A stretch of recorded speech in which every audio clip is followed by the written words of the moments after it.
उत्तराखंड से, हिमाचल प्रदेश से, पंजाब से, हरियाणा में हमने जो है 9 वैरायटी निकाली है। तो ये जो वैरायटीज़ की जो ख्याति दूर तक फैली, उसके लिए भी किसान भाई जो है दूर से बीज लेने के लिए यहाँ आते हैं। जैसे मैं एक वैरायटी बताऊँ तो जम्मू 118 है, जो बासमती की वैरायटी है चावल की, उसकी बड़ी डिमांड है। डिपार्टमेंट्स यूनिवर्सिटी जो है हमारी शेर Kashmir university of agriculture sciences and technology Jammu के अलावा जो directorate of agriculture, horticulture, animal husbandry, सीप इनपुट, ये सभी भाग ले रहे हैं। इसके अलावा जो प्राइवेट सेक्टर की जो कंपनीज हैं, इनपुट कंपनीज हैं, सीड की हैं, प्लांटिंग मटेरियल की हैं, वो भी इसमें भाग ले रहे हैं। और जो इसका एक खासियत ये है कि कुछ इनोवेटिव फार्मर्स दूसरे क्षेत्रों से भी यहाँ आके अपने स्टॉल लगा रहे हैं, एनजीओ भी लगा रहे हैं। तो इसमें जो टॉपिक रखा गया इस बार, इसमें एक खासियत ये है कि जो हमारी प्राकृतिक खेती से लेके आधुनिक खेती तक का इसमें बात होगी। और आपको पता होगा जो इस साल का बजट भी एग्रीकल्चर का फोकस किया गया है, वो हमारा प्राकृतिक खेती से ड्रोन टेक्नोलॉजी तक है। तो इसमें प्राकृतिक खेती में क्या संभावनाएं हैं, किस तरह से हमारे जलवायु को सुरक्षित रख सकते हैं, किस तरह से हमारी ज़मीन को सुरक्षित रख सकते हैं, किस तरह से हम लोगों के स्वास्थ्य को सुरक्षित रख सकते हैं, तो उस तरह की कैसी खेती होनी चाहिए, उस पर जोर है। और जो लेटेस्ट टेक्नोलॉजी है, ड्रोन टेक्नोलॉजी है, स्मार्ट एग्रीकल्चर है, इन सारी चीज़ों पर भी बात होगी। हाइड्रोपोनिक्स पे इस पर बात होगी। इस तरह की सारी चीज़ों पर इस पर चर्चा यहाँ पे होगी। और हर दिन कोई न कोई एक महत्वपूर्ण कार्यक्रम इसमें रखा गया है। जैसे एक दिन बीज पे कार्यशाला रखी गई है, क्योंकि बीज यहाँ के लिए एक बहुत ही हर जगह के लिए इम्पोर्टेंट है, लेकिन यहाँ के लिए और भी ज़्यादा इम्पोर्टेंट है, क्योंकि सीड रिप्लेसमेंट रेट यहाँ पर सिर्फ 12 से 26% है, जबकि एक सीड का ही जो कंट्रीब्यूशन होता है प्रोडक्शन में 25% होता है। तो उसको देखते हुए यहाँ पर हमने कार्यशाला रखी है। उस कार्यशाला में इंडस्ट्री भी रहेगी, वैज्ञानिक भी रहेंगे।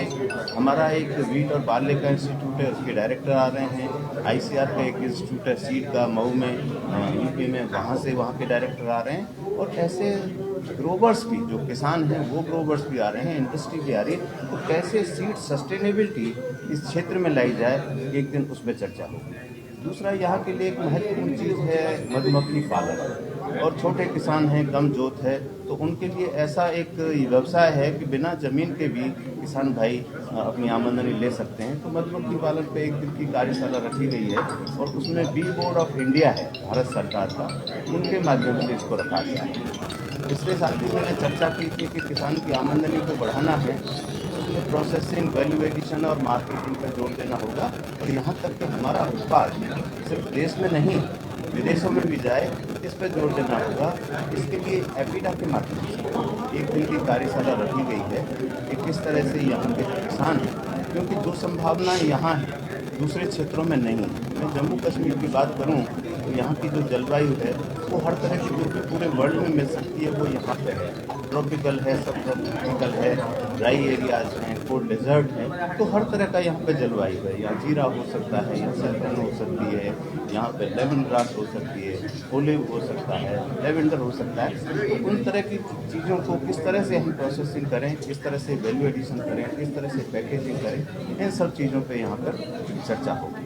इसी तरह से एक आकर्षण रखा गया है यहाँ एक दिन का बच्चों के लिए, जो हमारे स्टूडेंट्स हैं। अब जो राष्ट्रीय शिक्षा नीति नई आई है, उसमें यह आया है कि वोकेशनल एजुकेशन को कैसे बढ़ावा दिया जाए। शिक्षा इस तरह की हो कि हमारे जो बच्चे पढ़ के जॉब सीकर न बने, जॉब प्रोवाइडर बने, जॉब क्रिएटर बने। तो इस चीज़ को देखते हुए हमें एक आभास हुआ कि जो जितनी संभावनाएं स्वरोजगार की खेती में हैं, उतनी और किसी सेक्टर में नहीं है। इसको देखते हुए एक दिन स्कूली बच्चों के लिए 10+2 के जो स्टूडेंट्स हैं, उनको ये बताया जाएगा कि खेती में किस किस तरह के, एग्रीकल्चर में किस किस तरह की रोजगार की और उद्यमता की जो संभावना है। आपको जानकर ताज्जुब होगा कि आज इसमें खेती में जो व्यवसाय में आ रहे हैं, IITs के स्टूडेंट्स आ रहे हैं, IIM के स्टूडेंट्स आ रहे हैं। तो हम पहले से ही बच्चों का माइंडसेट चेंज करना चाहते हैं कि आप खेती में आएँ, ये एक सेक्टर नहीं है, 50% ऑफ द नेशनल इकोनॉमी है। 52% एम्प्लॉयमेंट इससे आता है, 70% लोग इस पर आधारित हैं और 47% इसका जीडीपी में है यदि हम वैल्यू एडेड प्रोडक्ट्स को काउंट करें। तो इसको किस तरह से आप उद्यमी के रूप में इस क्षेत्र में आ सकते हैं, इस पर भी कार्यशाला हमने एक रखी थी। किसी दिन हमने एक डॉग शो हमारा बड़ा प्रचलित है, इसमें चंडीगढ़ से, पंजाब से भी लोग पार्टिसिपेट करते हैं। तो पहले साल भी हमें अच्छा रेस्पॉन्स मिला था, लेकिन अब इतना प्रचलित हो गया है कि लोग हमें फ़ोन करते रहते हैं कि सब अब मेला कब हो रहा है। पिछले साल भी आप लोग आए हो तो देखा होगा कि इतना अच्छा वो आयोजन किया गया था, डिफरेंट वेराइटीज़ के, डिफरेंट टेस्ट के, फिर दूर दूर से डॉग्स आए थे और उनको हमने अवार्ड वगैरह भी सब दिया था। इसी तरह से एनिमल्स हो, क्योंकि जैसे यहाँ जम्मू कश्मीर है, ज़मीन कम है, तो एनिमल हस्बेंड्री का रोल जो है यहाँ बहुत ज़्यादा है। और आने वाले समय में मैं तो कहता हूँ कि 50% जो इनकम होगी फार्मर्स की वो एनिमल हस्बेंड्री के जरिए होगी। और जैसे डेयरी डिस्ट्रिक्ट, जम्मू को तो डेयरी डिस्ट्रिक्ट ही कहते हैं, इसके लिए हमने जो है एक दिन डेयरी जो एनिमल शो रखा हुआ है, जिसमें गाय, भैंस और इस तरह के जानवर, बकरी, भेड़ तो किसान भाई लाएंगे। पिछले बार एक एनिमल ऐसा आया था जिसका 50 लीटर पर डे के हिसाब से था, एक का 42 लीटर पर डे के हिसाब से था। तो उसको दिखाने के लिए किसानों को कि आप अपनी देख रेख करें इस क्षेत्र की, तो किस तरह से ज़्यादा आप मिल्क प्रोडक्शन कर सकते हैं।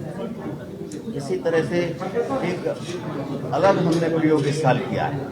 वो प्रयोग ये है कि जो हमारे फल फूल और इनकी तो एग्जीबिशन हम लगाएंगे, फूलों की प्रदर्शनी एक दिन लगेगी, फलों की प्रदर्शनी लगेगी, वो सब तो लगेगी। और एक जो बच्चों के लिए जो हम भूलते जा रहे हैं, ग्रामीण जो हमारे स्पोर्ट्स थे, कुश्ती है, कबड्डी है, टग ऑफ वार है, ये सब भूलते जा रहे हैं। तो इनको कैसे प्रचलित किया जाए। पिछली बार जब हमने ये कार्यक्रम किया था कि जो गांव के बच्चे हैं, स्कूली बच्चे हैं, स्कूल के माध्यम से हम टूर्नामेंट्स कर रहे हैं, कबड्डी का होगा, कुश्ती का होगा, वॉलीबॉल का होगा, टग ऑफ वार का होगा। तो एक तरह से ये जो मेला है सभी लोगों का मेला है। और एक नई चीज़ हमने इस बार मेले में लाई है, वो ये है कि जो लोग यहाँ नहीं आ पाते, कुछ लोग हैं जो बहुत अच्छे, जिन्होंने लॉन अपने मेंटेन किए, कुछ लोग हैं उन्होंने अपने पार्क बहुत अच्छे किए। भाई साहब क्या है ये ब्रीफिंग कर रहे हैं ये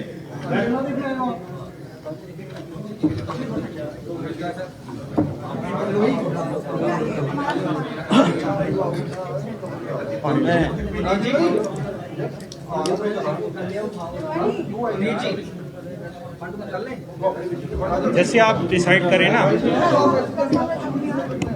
तो मैं आपको ये बता रहा था कि इस बार एक नई चीज़ हमने इस मेले में लाई है कि जो बहुत लोग हैं जो अपने घरों के लॉन और ये सब बहुत अच्छे मेंटेन करते हैं, आर्मी के एस्टेब्लिशमेंट हैं, यूनिवर्सिटीज़ हैं, उन्होंने अपने बहुत अच्छे अच्छे लॉन्स बनाए हैं, फ्लावर का है, वेजिटेबल का। तो हमने सोचा इस चीज़ को बढ़ावा देने के लिए हमने एडवर्टीजमेंट भी किया है और आपके माध्यम से भी चाहते हैं कि पूरी जनता को ये जानकारी मिले। तो उसको हम वहाँ जा के जिनकी एंट्री आती हैं उनके घरों में जाके या उनके संस्थानों में जाके हमारी टीम इवेल्यूएट करेगी कि किस व्यक्ति का या किस संस्थान का पार्क है या लॉन है या बगीचा है वो सुंदर है, उसको भी हम जो है यहाँ पर लाके अवार्ड देंगे। फिर हमने किसानों को प्रोत्साहित करने के लिए या स्टूडेंट को प्रोत्साहित करने के लिए 4-5 अवार्ड निकाले। पहला रखा है स्टार्टअप का। जैसे आजकल आप सुनते रहते होंगे स्वरोजगार के लिए कि लोग अपने स्टार्टअप शुरू करें। गवर्नमेंट की भी बहुत सारी योजना है, RKVY की, मिनिस्ट्री ऑफ एग्रीकल्चर, बहुत सारी योजना है कि स्टार्टअप शुरू करें।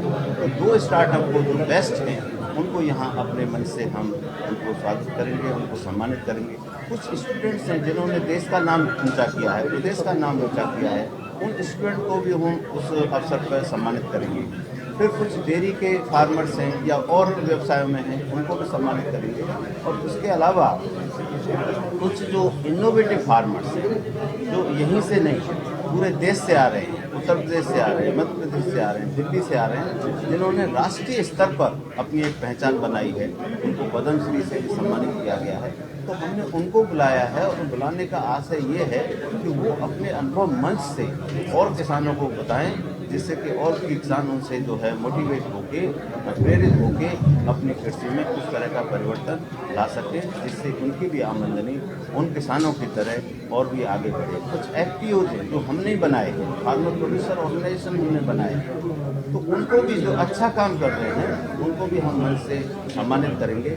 इसमें मिनिस्ट्री ऑफ एग्रीकल्चर के बड़े अधिकारी आ रहे हैं, यहाँ के सभी अधिकारी आ रहे हैं, principal secretary agriculture, irrigation department, और वहाँ के जो हमारे जो एडवाइज़र हैं फारूक साहब, ये सभी लोग यहाँ पर हमारे मेले में आ रहे हैं। और किसान बड़ी भारी संख्या में हमारे माध्यम से और डिपार्टमेंट्स के माध्यम से, जैसे मैंने बताया 5-7 स्टेट्स के फार्मर हैं, वो अपने प्रोडक्ट्स भी यहाँ पे लगाएंगे, अपने अनुभव भी साझा करेंगे। इस तरह से फिर बच्चों के लिए, जो छोटे बच्चे होते हैं, वो देखते हैं हमारे लिए क्या है, तो वो झूले हैं, उनका मनोरंजन का साधन है, वो किया गया है। और हर रोज़ 5 दिन शाम को जब किसान भाई घूम फिर के थक जाते हैं तो सांस्कृतिक कार्यक्रम का आयोजन किया गया है। और इस मौके पर भी हम जैसे एक एनुअल स्पोर्ट्स करते हैं, बच्चों का एग्री फेस्ट कहते हैं, एग्रीकल्चर के बच्चों का फेस्टिवल होता है, कोरोना टाइम में वो नहीं हो पाया था, तो वो भी इसी समय होगा। उनके भी कल्चरल प्रोग्राम होंगे, उनके भी इवेंट्स होंगे। इसी तरह से वेटनरी का वेट फेस्ट होता है, वो भी इसी दौरान में होगा। तो आप आके देखिए, ये बहुत ही अच्छा कार्यक्रम होगा, जिसमें मनोरंजन भी होगा, जानकारी भी होगी, किसानों को बीज भी मिलेंगे, प्लांटिंग मटेरियल भी मिलेगा, बच्चों के खेल कूद भी होंगे, डॉग शो भी होगा, एनिमल शो भी होगा, फसलों के प्रदर्शन भी होंगे। तो हर तरह के कार्यक्रम यहाँ पर आयोजित किए जाएंगे। मेरे हिसाब से ये मेला बहुत सफल होने वाला है। धन्यवाद।